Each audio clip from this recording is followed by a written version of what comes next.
but who better than me? Welcome back to the channel and welcome back to some more end of year awards. Now, we're getting to the good stuff.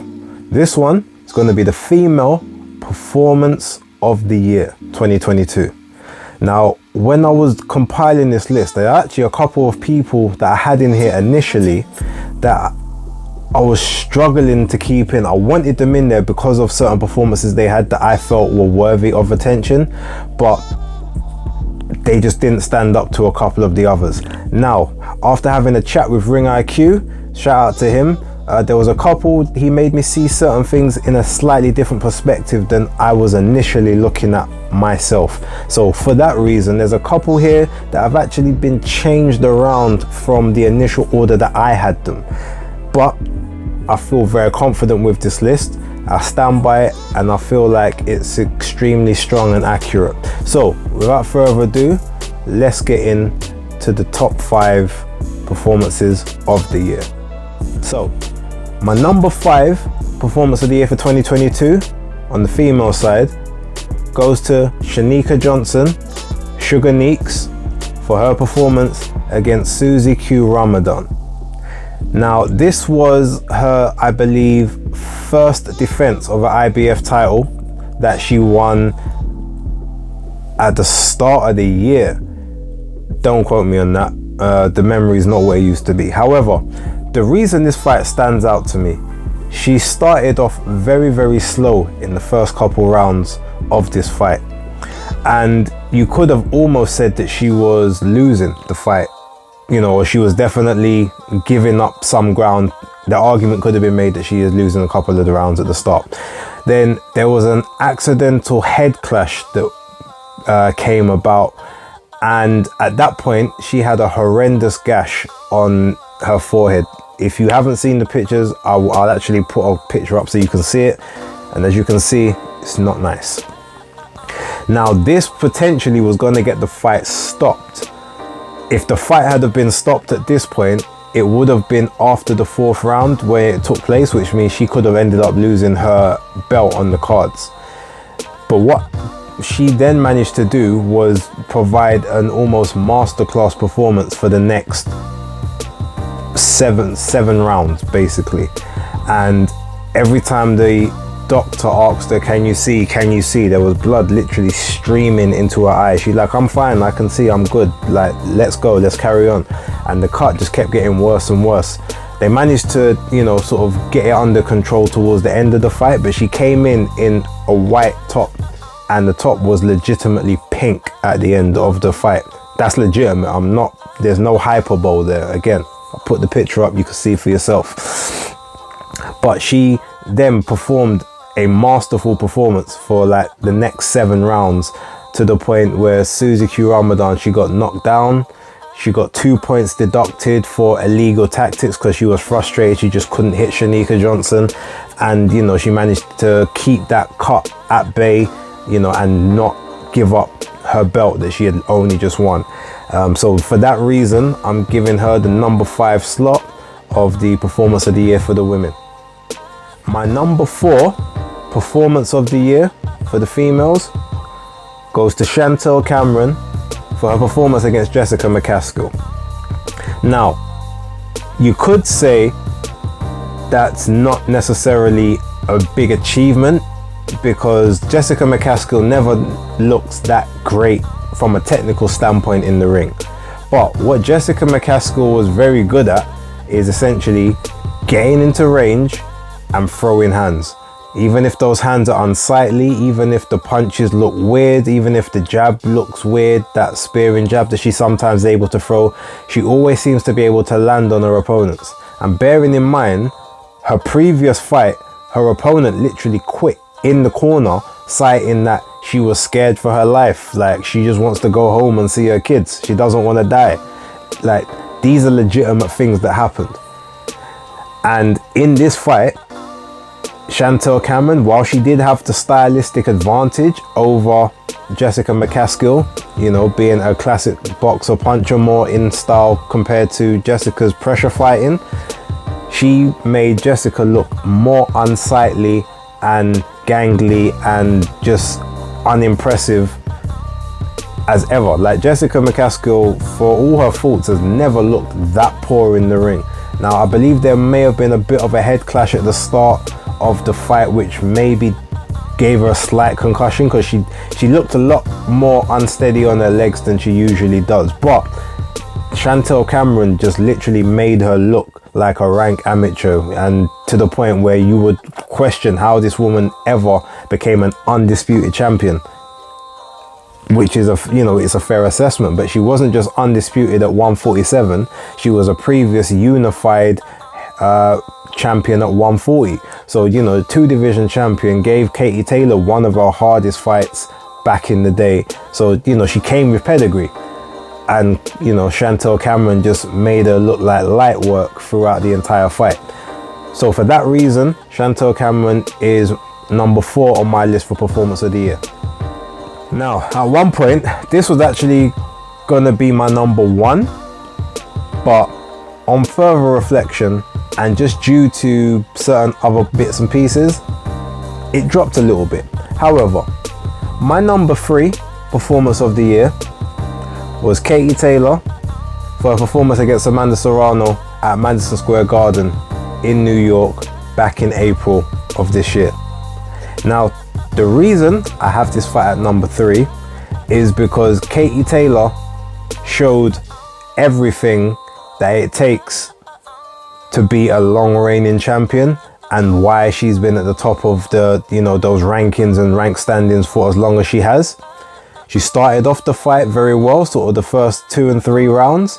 Some people give the 3rd round to Amanda Serrano. I personally gave it to Katie Taylor, but she was allowing Amanda to get to her. She started trading up with Amanda, took some horrendous shots in the 4th, and then was dangerously hurt, dangerously close to potentially being stopped in the 5th, only due to the fact that she was still continuing to throw back, stayed on her feet, managed to tie up when she needed to tie up, and had been in those wars before, kind of knew what to do. She rode out the storm in the 5th, gave up ground in the 6th to get herself back composed, and then just boxed a great performance between rounds 7 to 9 before eventually just saying, you know what, let's go for it round 10. And in that particular round, it was feasible that any particular person could have gone down. But with the kind of punches that she took in round 5, most people would have either been knocked out, or they definitely would have at least been dropped. And Katie Taylor to this day has still never been off of her feet as an amateur or pro. So because of that, because of what transpired, and also because of what that fight meant to women's boxing at the time, and the pressure that was on both of those women, and for her to be able to pull it out of the bag the way she did, that is the reason why I have that as my number 3 fight performance of the year for Katie Taylor.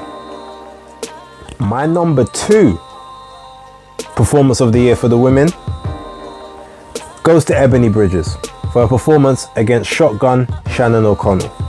Now, the reason I've put this fight so high is because with Ebony, there's always been this moniker of she's not really a boxer, or she's not what she claims to be. She's only in it for the attention. She cares more about being in underwear on the weigh-ins and doing all of that stuff rather than hard graft, and she's a gimmick and a novice. And she's steadily been improving and going through the motions and being able to step by step get better and better. She's had a couple of bad bad performances, but she still managed to get the decision, whereas on this particular occasion she had a lot riding on it, because this was the Battle of Australia. So it wasn't just about defending her title for the first defense against a mandatory, which she had no, legal recourse to be able to challenge in a rematch if she lost. She had that pressure. Like, is she really a fighter? This woman has been in and around the divisions for years and was seasoned, was taking out a lot of hot prospects recently. Ebony had all that on her shoulders, and she was performing technically as the home fighter in Leeds, and that again adds more pressure.